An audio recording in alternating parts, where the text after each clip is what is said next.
name is Linda Kirker. I host the program, and thanks so much for joining us tonight. I really appreciate that. I hope you're a regular viewer, and if not, maybe after tonight you will be. I want to start the show off with a couple of quotes. I shared them last week, but in case you weren't participating, I love these two quotes. They're very short. The first one is, "A bad attitude is like a flat tire. You can't go anywhere until you change it." And the other one is, "The secret of your future is hidden in your daily routine. What you do with your life." Okay. Now, I would like to, before I introduce my guest, I would like to tell you a quick little story. I was receiving numerous pieces of mail about term limits. And the people who were sending these to me and the organizations who were sending this information wanting me to support term limits for Congress were people I admired. And yet I had qualms. I was not quite sure that I was on board with having term limits or the process, because I was afraid it might be a runaway train and just go off the rails. And so, not have the protections.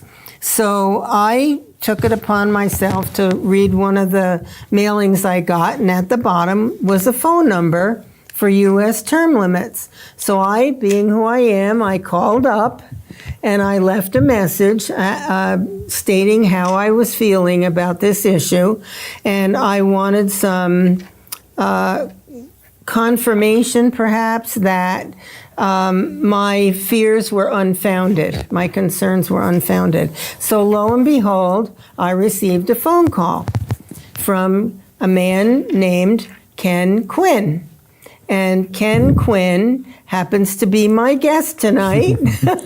We've spoken a couple of times on the phone, and when I mentioned that I had a TV show, he said, "Gee, could I come on and share with the public about this process that's so important for amending our U.S. Constitution?" So I said, sure, why not?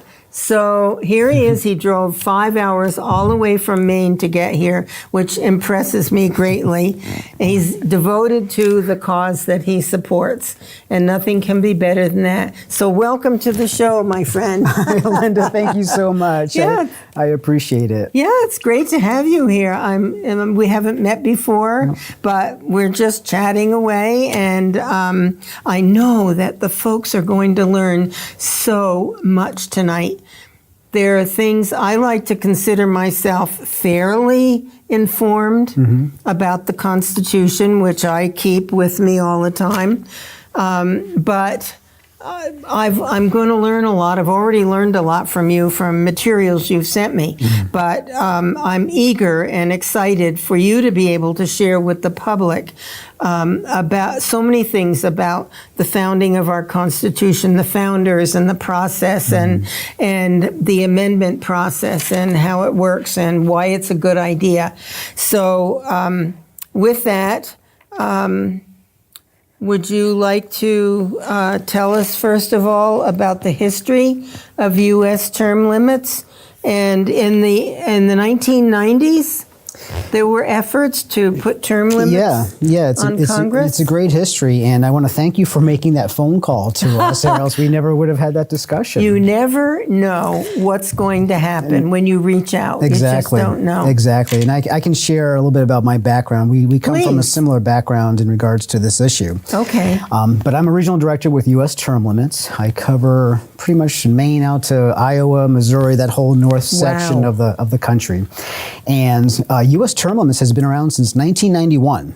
Okay. And our organization is led the charge back in the early 90s. I don't know if you recall this or not, but the states back in the 90s were really pushing for term limits. And 23 states passed laws Okay. Most of these were at the ballots by ballot initiative. 23 states passed state laws putting term limits on their own congressional delegations. Interesting. Very interesting. And also 22 states, I believe it was, put term limits on their state legislatures. Okay, so back in the 90s, term limits was really the buzz. And our organization helped really to forge that ahead. And so we are probably the leader. We are the leader in this effort. And term limits is the number one issue that most Americans want, and they've been wanting it for decades. And I can understand that because we take Vermont. We have two of our congressmen, both of our senators actually.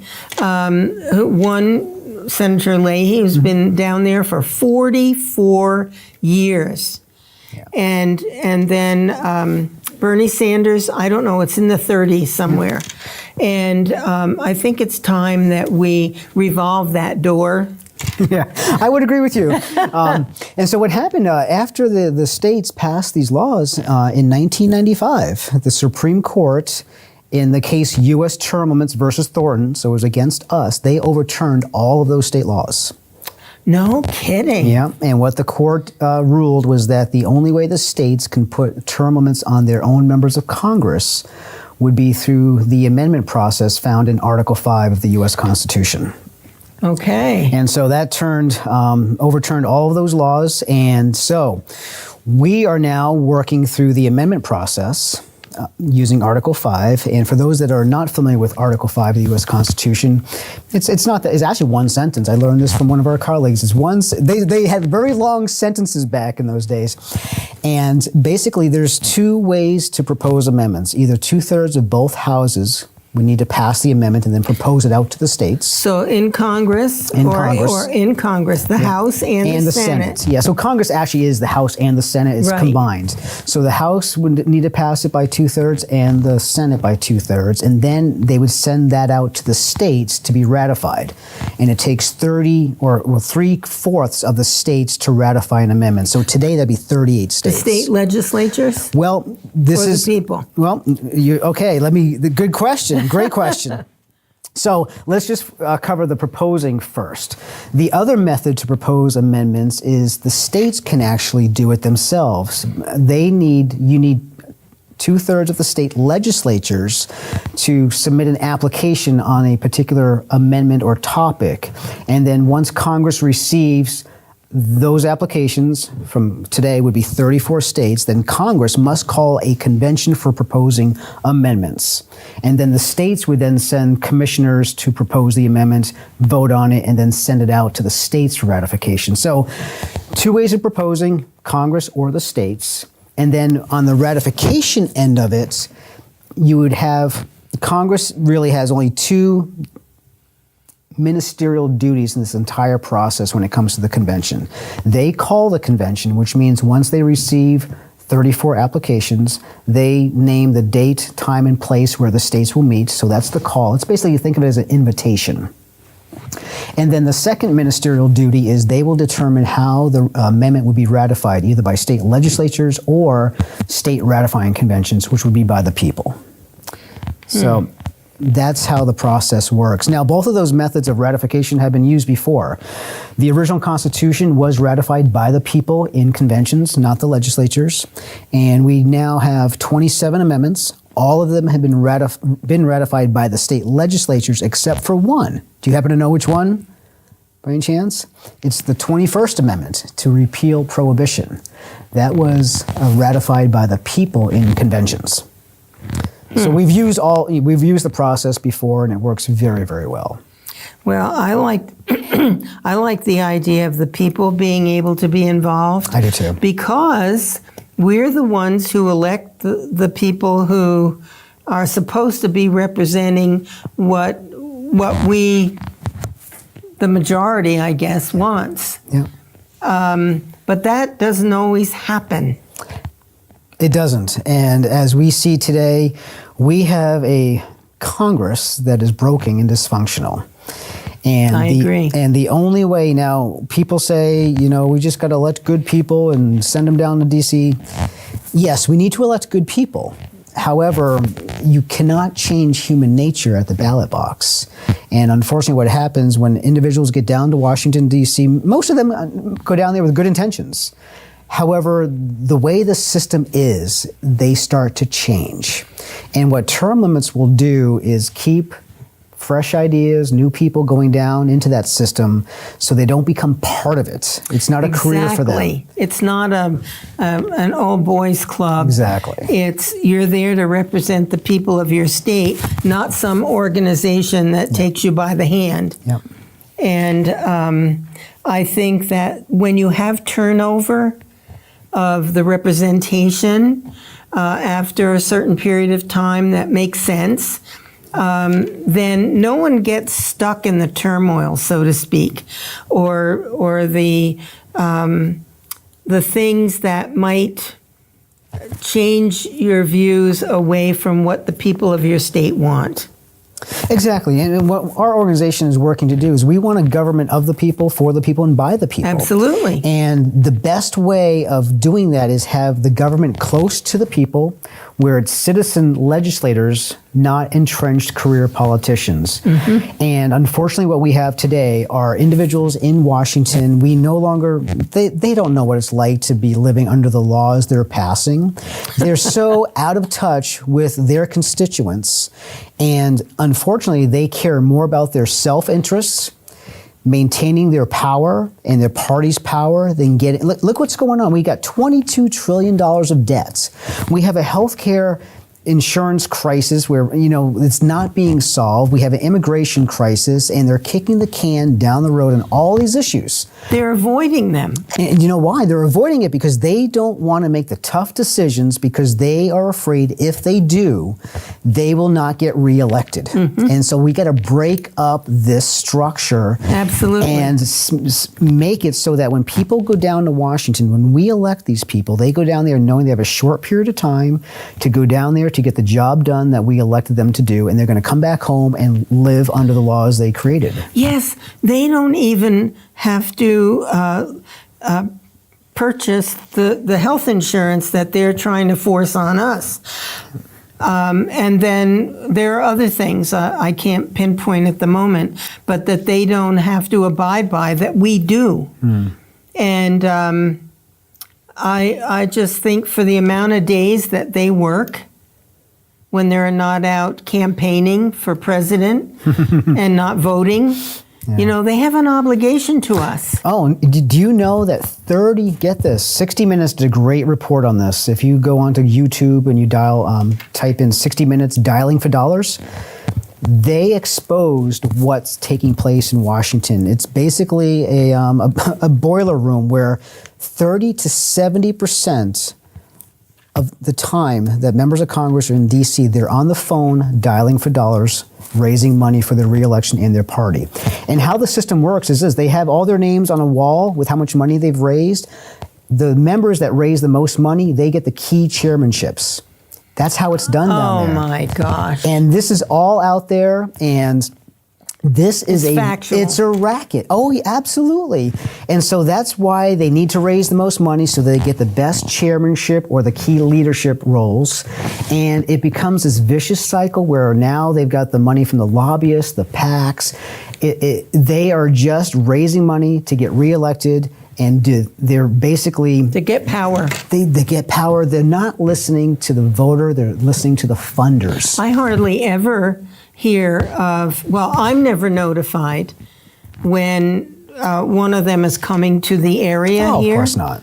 They come, but they come to a certain organization or a certain planned event for certain people. And I'm not one of them, I guarantee you. Yeah, so that's what we're trying to change, and that's what U.S. term limits are seeking to change, and the only way we can get this done is with an amendment to the U.S. Constitution. Now, I don't have a lot of faith that Congress is going to pass an amendment to limit their own terms of office. Do you? No, I don't. I have no confidence that they will do that. So that's why we need the states to get this done. We need the state legislatures to pass our application. And the people, and that's why we're doing the show tonight. If the people are going to have this opportunity, folks, then you need to be informed about this process and how it empowers you. Yes, turn a little bit so you can face there a little. I don't know which camera I'm on. Well, it's back and forth. Sure, there we go. But we need to make sure that we're informed and participatory. That's what the founders knew would have to happen. The people, the citizens, would have to be informed and participatory for our republic to continue to exist. And too many people today, unfortunately, it's not a priority. Yeah. They're expecting Congress to be doing the things that are in our best interest. But we have to be a watchdog. Absolutely. Yep. And this process, this Article 5 process, is the ultimate check against this runaway federal government that we have. And this is why the framers, now you talk about how I got involved in this. Yes. I used to oppose this entire idea. I thought it was a bad, it would run away, you can't control it, would rewrite the Constitution. And I thought that way due to my ignorance. Okay, I was just listening to these extremist groups that want to protect the establishment. They want to maintain the status quo, so they don't want to change things. And so they create a lot of fear among state legislators. And so unfortunately, they've been very effective over the decades to prevent the states from doing this. And that's the camp I used to be in. What happened for me, Linda, was I started doing my own research, and I went back. I never looked at the Federalist Papers. I never read the notes at the 1787 convention to see why they put this convention mode in there. Mm-hmm. Once I did, it was unbelievable. I realized that the framers knew that the federal government they were creating would become tyrannical. It needs to have a check. Yep. And so this is a basically true federalism where the states can check the power. And they gave equal authority to Congress and the states to amend or propose amendments whenever necessary. And so it's time that we, the people, rise up and demand from our state legislators to take action and fulfill their duty, their constitutional duty. The states are the parents of the federal government. And so it's time, that kid's been out of control for decades now. Mm-hmm. It's time the parents start lay down the law and we start making some necessary changes. And the people at large need to be informed. Yes. About what we're talking about tonight, because this would be a big step to have a what they call a constitutional convention for making an amendment. Yeah, a technical term, the official language of Article 5, it's not a constitutional convention. It's a convention for proposing amendments or an amendment. So the two different types of conventions. A constitutional convention is called outside of Article 5, and that's to draft a new constitution. That's not what we're talking about. And that's what a lot of people, they'll call it a con. That's what the opponents like to call it. Okay. But that's not what it is. This can only propose an amendment to the current or current Constitution. Okay. Big difference. Well, it's time. It's time. And you better believe it. It's past time, actually. And I didn't do the research up front when I was concerned. I was thinking about it and trying to figure out how could this go wrong, and how could this be a problem? Is this secure, this process secure to protect what the people really are trying to do? And that's when you came into the picture. You had some very good questions. And those are the same questions I was initially the same boat as you were, and you're not there anymore. No, I'm getting to be informed. Yeah, because I was ignorant of our history. And this idea of this convention, it just concerns people so much. But really, once you understand our history, conventions of states have been happening since our founding. This is how the states dealt with problems. And even before our independence, it would be a convention of colonies. The colonies would meet And then after our independence, the states would meet, and a state would call the convention. Each state would send their commissioners. They would deal like commerce issues, trade issues, Indian war issues. And the reason we had the 1787 convention in Philadelphia was because of the Annapolis Convention of 1786. That was convened on September 11th, 1786. I didn't know that. Yeah. And it was called by the state of Virginia. And the reason for that convention was to deal with commerce issues. And what happened was only 5 states sent commissioners. And they did not have a quorum. So what they determined, and they said, listen, we need to meet in Philadelphia next year. And it was not to deal with just commerce issues. It was to deal with taking whatever means necessary to render the federal Constitution adequate for the exigencies of the Union. That was a very broad call. This is one of the stories that people will tell you, that the Constitutional Convention of 1787 was called to solely revise the Articles of Confederation. That's right. Right? You've heard that story. That's what I've learned. Yeah, well, that's not true. That is not true at all. Me. Yeah, well, the truth was the language of it comes from, if you read Federalist 40, it came out of the Annapolis Convention, to take whatever means necessary to render the federal Constitution adequate. So that was whatever it takes, guys. That's what we got to meet. And what happened was 7 states, Virginia called the convention in October of 1786. Right after the Annapolis Convention, Virginia called it. So they issued the invitation to all the states to join them in Philadelphia. 7 states issued their commissions with that language from the Annapolis recommendation. It wasn't until February of 1787 that Congress, at the time, Congress basically endorsed the convention, and what Congress said was that they only wanted the articles to be revised.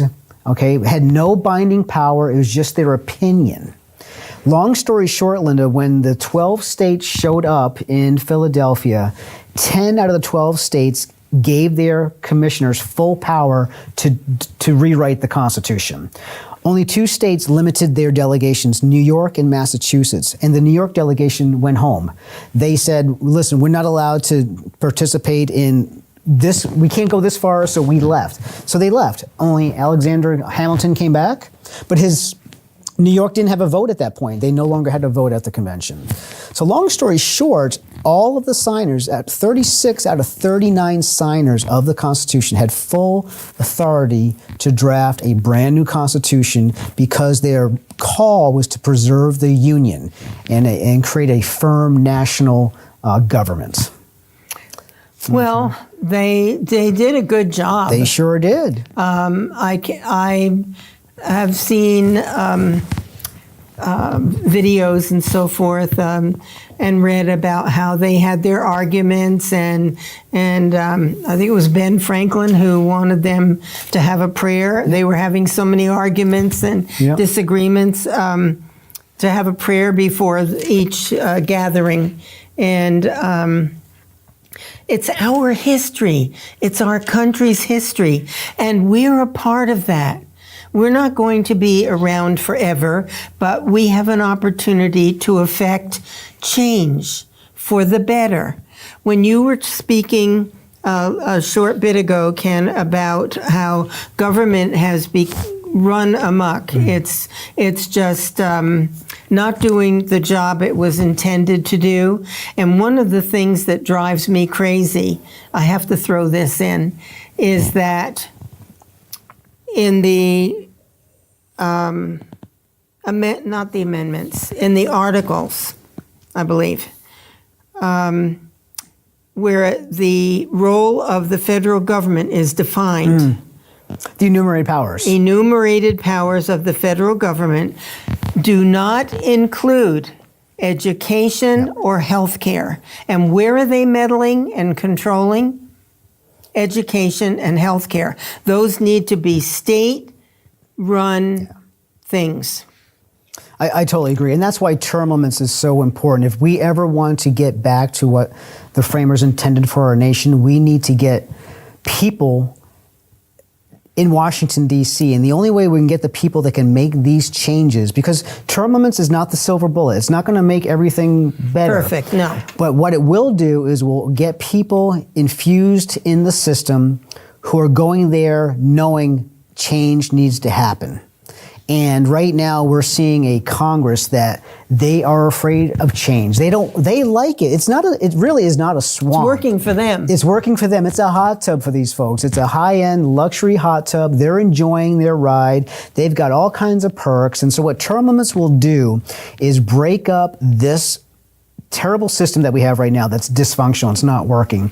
And not only that, it will get more people engaged and involved in our government because more people will run for office. How often do you see somebody challenging a senator in a primary? Hardly ever. Exactly. And so more people will run. We, the voters, will have more options to choose from, so the cream will rise to the top. And the people at large will be empowered. Absolutely. And it will create a system where more people serve in the government, then they go back home and now they're living and they start to understand how this works, and now they're back home and that trickles down, that spreads. And imagine if we had a generation of people going to Washington, coming back home in their states and say, hey, listen, we need to fix other things. I want people outside of being an attorney in Washington. I want to see teachers and physicians, and we can have a greater variety of individuals serving us in Washington than we have today. Is there any obligation, maybe it's implicit, for the people who are representing us in Washington, D.C. to come back to our communities or to hold meetings, conference, whatever, for the people to come and hear from them and pose questions? I don't see that happening. It's a rarity. Yeah. Some do that. They hardly ever do. And as you mentioned, when they do it, it's very controlled. Exactly. Yeah. Yep. And so that's why this is so critical that the people get involved. We need, in fact, I would like to make a quick announcement. I have some breaking news. Are you running for Congress? No. But just so the folks in Vermont know that we do have a resolution. Our resolution was filed by Representative Bob Helm earlier in the year. It's RH11. Yeah. Okay, that's at the House Committee on Government Operations. But the breaking news is that on the way down today, I spoke to Senator Debbie Ingram, and she is now going to sponsor our Article 5 application in the Senate. Fantastic. So we need individuals calling their representatives, calling their senators, asking them to please support this. If people go to our website, it's termlimits.com. Yes, we need to get that on the screen. So that folks can look it up.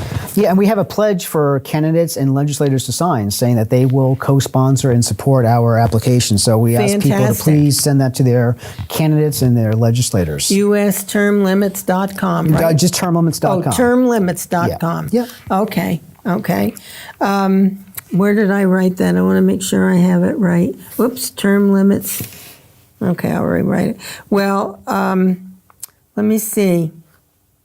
So there are many benefits to having term limits for the people, for the country at large, and even for the people who have been down there for so many years. I'm not saying they've all transgressed, but it appears that a number of them have. Yeah. They've been kind of co-opted by special interests, and that doesn't serve the people who elected them. Exactly. And, you know, I don't want to say all politicians are corrupt. That's not my intention. No. But it's human nature, and you cannot change human nature at the ballot box. And that's why term limits will create an environment where these issues do not get out of control. Corruption will be reduced greatly because when new people see corruption going on in the behind the closed doors, right? They change that. They want to get rid of it. And so right now, we don't really have that. There's way too much. Well, here's a perfect example. Congress in 2012 passed the Stock Act. That act was to prevent insider trading from taking place, because a lot of that happens. These individuals in Washington, they know what regulations and what laws are going to affect what companies, and so oftentimes they will trade in stock to benefit themselves or their family or their friends. Well, they passed the Stock Act to stop all that, but you know what? We're seeing indictments take place this week for insider trading. So it really hasn't changed anything. And then they ended up gutting that law to make it easier and less transparent the following year. So we need people that will go to Washington, D.C. to clean up the mess, because we cannot expect the folks that are there now to do this. It just will not happen. Some of them might. Yeah, but it's not enough to get it done. That's the problem. No. Yep. So getting back to the states. Sure. And the states voting for term limits. That's the legislature, not the people at large voting. Is that right? That's correct. The state legislatures need to pass the resolution. It's called an application, but it's typically a resolution. And then once they pass it, they send it to Congress. And then Congress collects these, and what Congress must do, Congress has no say in the matter. Once 34 state legislatures pass an application on the same subject, Congress must call the convention to allow the states to meet to propose that amendment. So if there is a particular topic, yes, like term limits for Congress, and that would be the House and the Senate, that is the issue that would be voted on by the state legislator, right? By the commissioners at the convention. Whoops. Yeah, so how it works is that once the convention's called, once 34 states apply, Congress invites the states to send commissioners. All 50 states get to send commissioners. Oh. Okay. And then they draft, debate on the amendment. It's one state, one vote. Okay, it's not based on the population. It's one state, one vote. So it would take if all 50 states sent commissioners, it would be 26 to pass it. And then once it's passed, then it goes out to the states for ratification. And you still need 38 states to ratify it. 38? 38, which is 3/4. So this convention can only recommend. It cannot amend. It can only recommend a solution, propose the amendments, and then it still takes 38 states are needed to ratify it before it becomes part of the Constitution. Okay, so it's the state, first of all, then it's Congress, and then it's back to the states. Yeah, the states. The process. Yep, the meeting, and then the states' ratification. Okay. So to give you an idea of amendments, this is a question I love to ask individuals. It's fascinating. Take a guess, Linda, how many amendments have been just introduced, not passed by Congress by the 2/3, but just introduced by a member of Congress since 1789? Just give me a crazy number. I'm guessing very few. Want me to tell you? A handful or less. Over 12,000 amendments. What? Over 12,000 amendments have been introduced in Congress since 1789. This year alone, take a guess how many amendments have been introduced in Congress? I'm afraid to guess. 60. 60 amendments have been introduced. Now, a lot of these amendments are great amendments. In fact, our amendment has been introduced. We're going after both options. We're trying it through Congress, but we're also trying it through the states. Now, the amendment that we have in Congress is very specific. It calls for 2 terms for a U.S. Senator, 3 terms for a U.S. House member. However, in our application that we want the states to pass, we're not specifying how many terms. That we want the states to have that discussion. So we left that open for the states to decide. So out of the 12,000 amendments that have been introduced, only 33 have been passed by the 2/3 needed in Congress. Okay. 2/3 of both the houses. states? 2/3, no. Of Congress. Of Congress. So 33 amendments have been passed by the 2/3 of Congress, both houses of Congress, and out of the 33, 27 of those have been ratified. We have 27 amendments, okay? Now, the first 10 amendments are the Bill of Rights. Those were proposed by Congress, by James Madison at the same time, so it was a package, and the states got to vote on those individually, okay? Initially, it was 12 amendments. 10 got ratified in 1791. Our last amendment, the 27th Amendment, which was ratified in 1992, do you know when that was proposed? That was one of the original Bill of Rights amendments proposed by James Madison, yes. And so that hung out there for over 200 years before it got ratified. And what was that one? That one dealt with congressional pay raises. Oh, I think the people need to vote on that. So we had the Bill of Rights, and then we had 17 other amendments after that. All of the amendments have been proposed by Congress. So all we're seeking now is this. We want the states to have the same opportunity Congress has taken advantage of 12,000 times. The states have never introduced under Article 5 a single amendment. They've never had the opportunity where an amendment can be assigned to a committee and hearings held and debate, and discussion. That's never happened. We've come close a few times to getting to the 2/3, but we've never reached the 2/3 mark needed to actually call the meeting for them to have a real discussion. Wow. So Congress, any day of the week, a member, get this, one member could stand up and propose or introduce any subject as an amendment they want. And they do it all the time. And it seems off base to me that they can raise their own salaries. Yeah, I know. Well, that was what the 27th Amendment tried to curtail, and they were not allowed to do that until after the election. So it kind of, yeah. But anyway, it didn't quite. Don't forget that was proposed in 1789. Yeah. This is all fascinating. You could teach a course.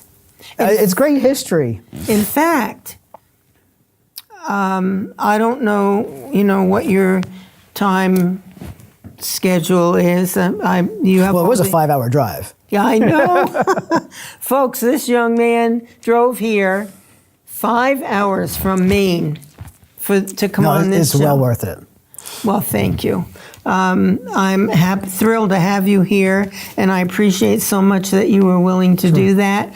It's so important for the people of Vermont and other states to understand this and to become empowered. Absolutely. And so, folks, I ask you, I carry this with me, but if you don't have one of these constitutions, you can look up online, or you can call me and I'll get you one of these. I have a supply of them. Look up Article 5. Yep. And that's about amending the Constitution. And you're welcome to call in. The phone number isn't on there tonight. And it's 528-2628, I think. No. 578. Anyway, we'll have it up there on shortly. 528. Oh no, that's the old number. Oh, that's the number to call in. I'm sorry. That's another number. So feel free to call in and pose a question or make a comment. We'd be happy to hear from you if you're so inclined. Otherwise, we're just going to keep going. One of the things I hear a lot is we need to get big money out of politics. And I totally agree with that. I do too. And one of the ways of doing that is with a term limit amendment on Congress, because I think it's 97% of corporate PAC money goes to the incumbent. Now, why do you think that is? Because they own them and they control them. They don't know who a challenger is. Why would they give huge amounts of money to a challenger? You know who Jack Abramoff is, right? He was the most well-known lobbyist who went to prison for what he used to do. He's turned the tide. He after he got out of prison, he now is telling folks how bad Congress is and what he used to do.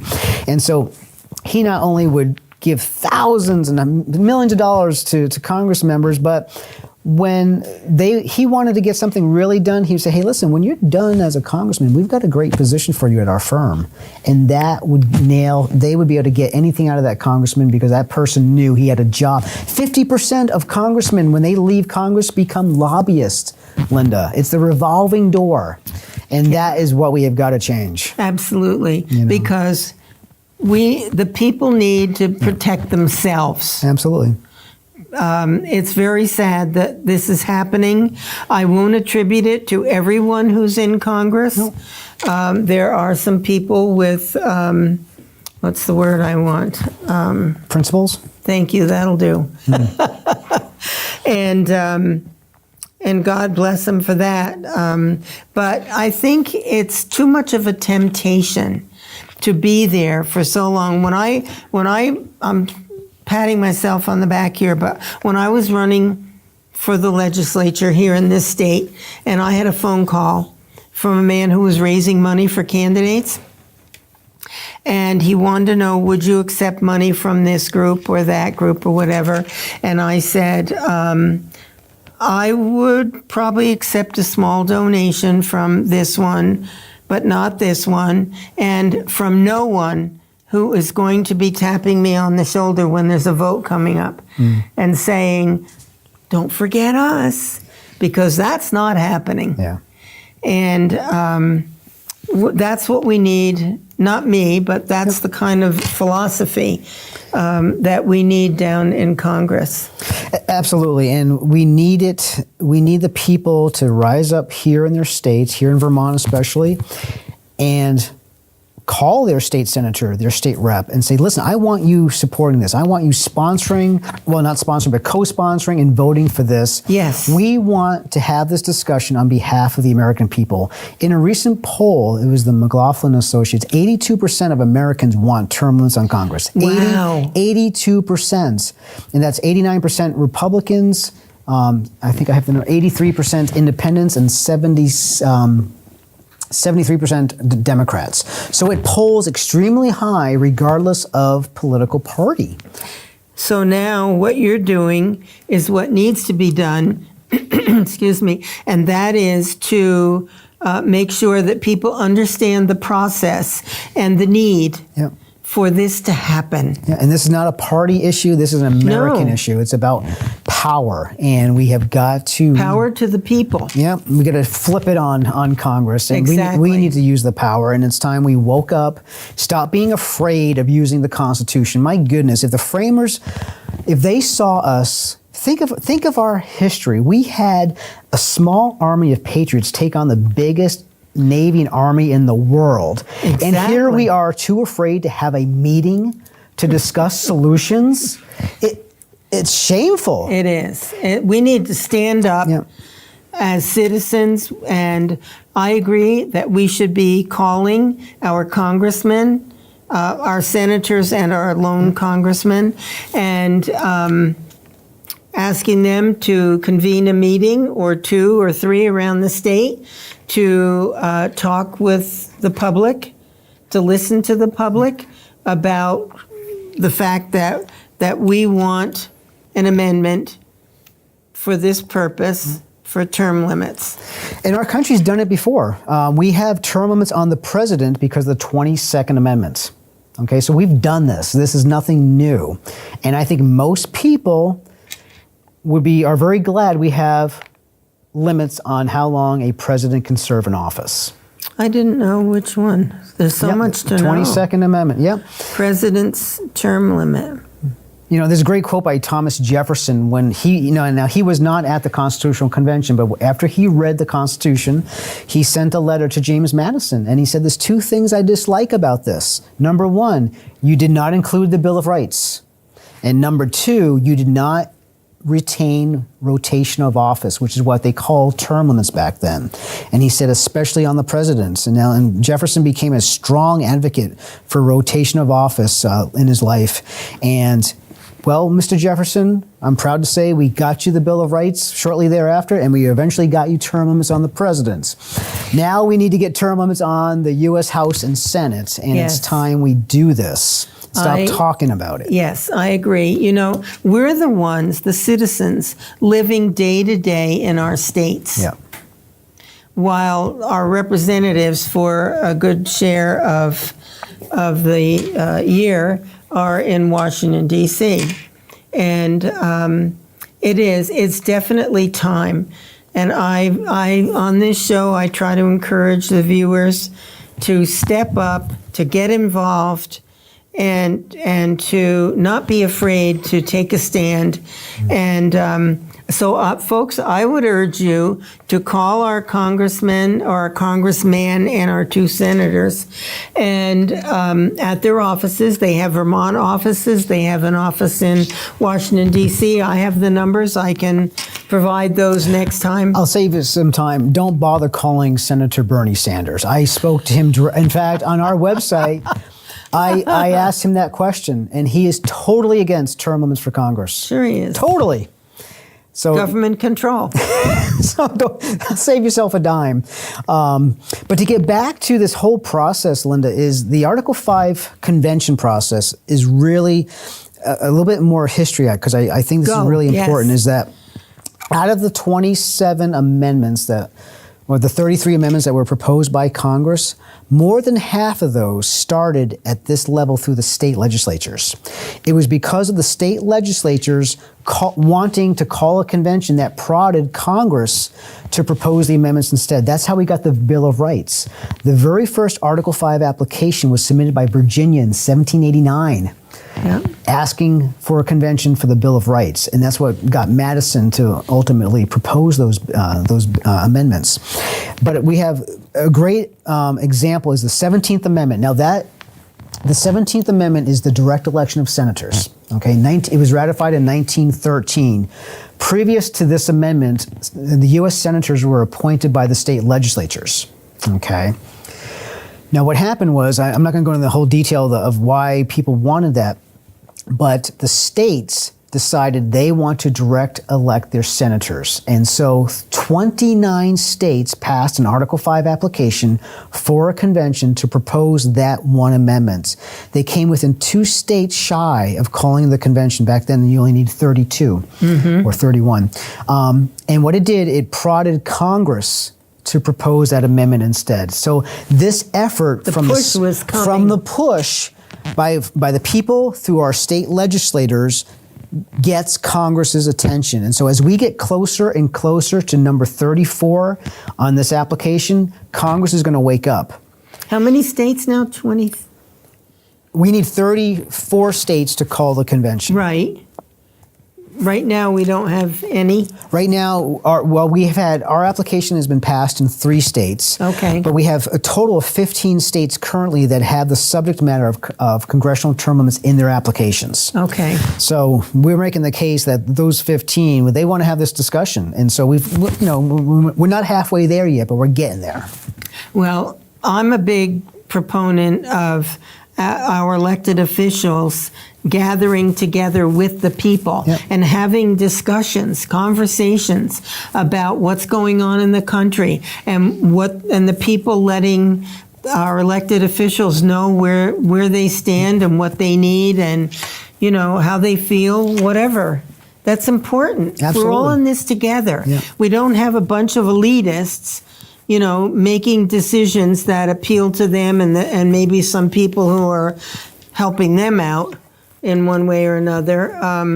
It's about the people of this country, and I would urge you, when the time is available for you to do it, to go to communities. I know this is one opportunity to reach people. But where people can ask you questions. And folks, we still have 12 minutes, or 11 minutes. So if you have a question for Ken, now's your moment. Yeah, that's great. Well, I'd like to inform the viewers, please visit our website. It's termlimits.com. I don't know which camera I should be looking at here. This one. That one. Go to our website, sign our petition. If you sign our petition, what that does is allows us to let your state legislators know how many people in their district support this, and it also allows us to communicate with you. So I'll be sending out emails to keep you informed of the progress here in Vermont. We do a lot of calls to action. We're going to need people to make contact with their legislators, come to the public hearing. So we have a lot of work to do. It takes a huge effort, and we need people showing up at the Capitol. And so while you're at our website, check out our podcast.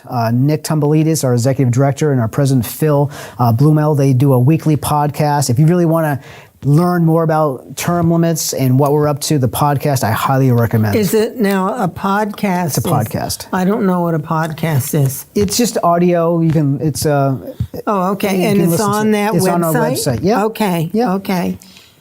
I'm old. And also we have Facebook pages. So every state has a Facebook. So Vermont Term Limits would be our state Facebook page. Fantastic. And so I'll be posting, this video right now is playing on that page. So Oh, good. yeah, we're live. Now we are.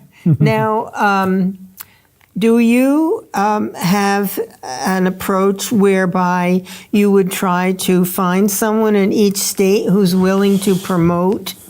Do you have someone in this state yet? Well, I'm hoping it's going to be you, Linda. You know that was coming. No, I didn't.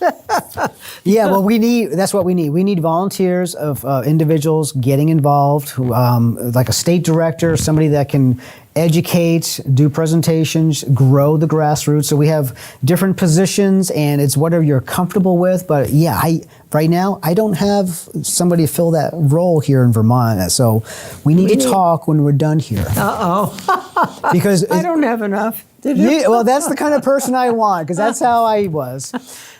You are so knowledgeable. Did you study this in a previous life? Or? Well, see, I'm a sales guy. I used to just sell copier equipment. And so when I got involved in politics, and did I mention I was totally against this idea? Yes. Okay, so I came into this Article 5 area because I thought it would destroy our Constitution, it would rewrite the Constitution, and I actually handed out DVDs to legislators. It was titled Beware of Article 5. That's where I was coming from. And what happened was I did my own research. I actually read the Constitution. I read Madison's notes and realized why they put it in there. And a light went off, and I realized I shouldn't be aware of it. I need to embrace Article 5. This country needs to embrace it because the framers gave it to us for the very hour we're in, a way to check an overreaching federal government. And I would recommend for folks, go online and check the Federalist Papers number 40 and number 85, because those two... Federalist Papers? Yep, the Federalist Papers. Those were written by Alexander Hamilton, James Madison, and John Jay. I think I have it, that book. Yep, you can get them online. It's... it's not an easy read, but Federalist 85 goes into the very specific reason why the Article 5 Convention was put in. That was the last Federalist paper, and Hamilton's argument, he closes out the entire argument telling people, listen, we have the Article 5 Convention. If it gets bad, this is how we fix it. Power to the people. Exactly. Now, you said 40 and 85? 40 and 85. Those are my two favorites when it comes to this issue. The Federalist Papers. Yep. I'll have to see if I can find that book. Yeah. So for folks that believe that the original convention ran away because they exceeded their authority, James Madison addresses that false charge in Federalist 40. Okay, so he refutes that completely. And then Federalist 85 talks about how the convention is limited. It's not an open convention. It's limited to the very topic that 2/3 of the states agree on, and that is it. It was designed to propose basically one amendment that the states wanted.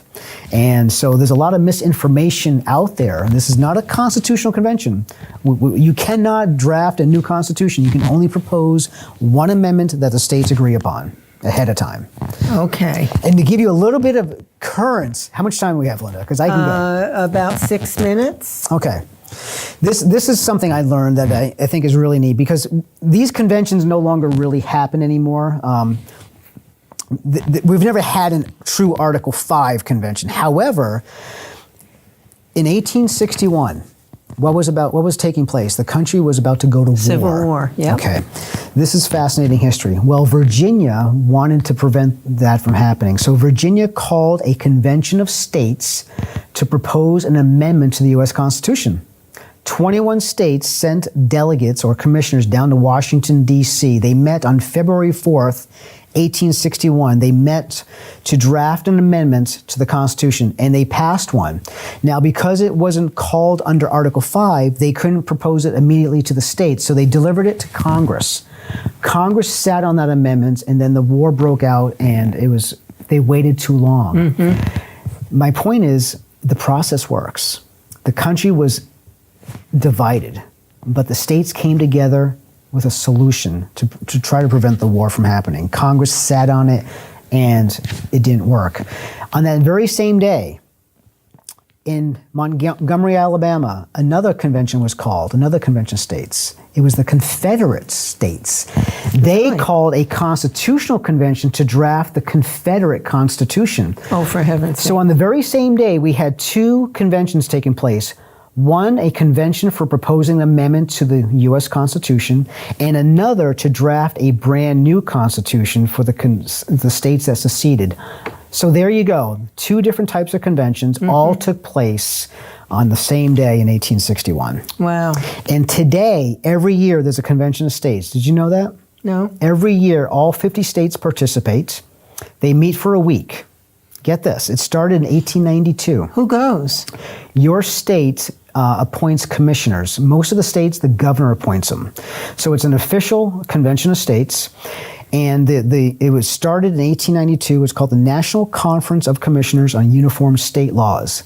And they don't draft and propose amendments. They draft uniform state laws. Have you ever heard of the Uniform Commercial Code? I've heard of it. It came from this organization. And so every year, it's a limited convention. They meet, it's one state, one vote. It operates just like an Article 5 convention. Whatever they pass at the convention, they then bring back to their state legislature to be adopted as state law. So it's more about joining forces than it is individuality. Yeah, it's about making laws between the states uniform. So they deal with a lot of financial laws, real estate laws, family laws. It was designed to make it consistent throughout the Union. And it began in 1892. So the rules we use every year, the process works. We've been using this process since our very founding, so it's nothing new. Tell me again what the governor gets a group. What is this? It's called the Uniform Law Commission. Okay. So is it mostly lawyers? Yes. Yep, they're appointed by the states, usually the governor. So every state has a handful of commissioners, and they draft uniform state laws. But it operates as an Article 5 convention. I attended one in Vermont a few years ago. Okay. The delegation I never heard of it. Yeah. And the rules are the same rules they've been using since 1892, and the rules they basically are identical to what a convention, Article 5 convention would be. Okay, my friend. Yes. We're down to the last few minutes. Okay. So what have you not said that you want to say to the people? Or just in general, go for it. All right, which camera? If you're listening, I need your help. We need to get this done. If you are sick and tired of career politicians in Washington, the only way, folks, we can do this is by rotating them out of office on a regular, consistent basis. I'm tired, I'm sure like you are, of getting the same two people to vote for every election cycle. We need a change. And if you want to see change in Washington, we need new people with fresh ideas. Go to our website. It's termlimits.com. Sign our petition. If you want to get involved, contact me. My email address is kquinn@termlimits.com. Go to our website under Take Action and select the Volunteer tab. There's a variety of ways you can get involved. I'm going to be talking to Linda about how to become a state director here in Vermont.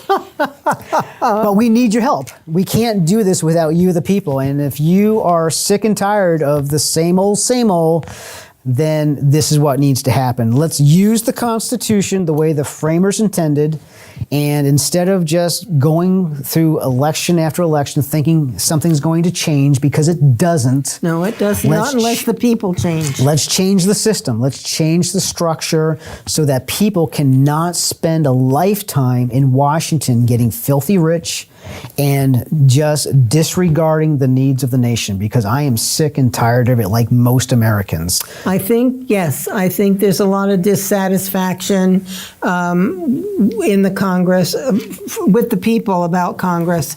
And we'll have to band together, folks, and see what can be done. We're just about out of time. Ken, Quinn, thank you so much for driving all the way here to come on the show. I really appreciate it. And thank you, Linda. We'll chat. Okay. Thank you so much. Oh, we will. Oh, dear. Yeah. Okay, folks, thanks for tuning in. I'll see you again soon. Good night. Bye-bye.